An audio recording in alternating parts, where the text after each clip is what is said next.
உனக்கு எப்படி அஃபேர் வைக்க மனசு வந்துச்சு? அது ஏன்ட்டு போய் பிராங்க்டா பிராங்க் சொல்லு. Prank bro prank. பிராங்கா? ஆமா நாங்க சேர்ந்து ஒரு பிராங்க் பண்ணோம். யோ உன் பொண்ணு அஃபேர் வச்சிருக்க, கொஞ்சம் கூட வெக்கமே இல்லாம கவர் அப் பண்ணிட்டு இருக்க. உறுத்தல உனக்கலாம்.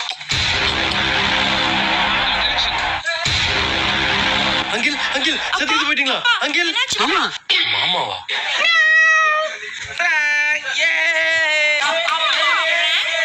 என்ன குடும்பமா சேர்ந்து ஏமாத்துறீங்களா? இப்ப நான் ஒரு அஃபேர் வைக்கிறேன் பாரு. வாடி. ஏன் முன்னாடி உன்னோத்திய கட்டி பிடிக்கிறியா? நான் பொண்ணே இல்ல ஆம்பளை பிராங்க். என்னதான் நீங்க எல்லாம் சேர்ந்து ஏமாத்துறீங்க. நீ அஃபேர் வச்சதுதான். பிரேக்கப். தக்காளி தள்ளதடா. என்னப்பா நம்ம பிராங்க் பண்ணதுக்கு நிஜமாவே பிரேக்கப் பண்ணிட்டு போயிட்டான். It's a prank.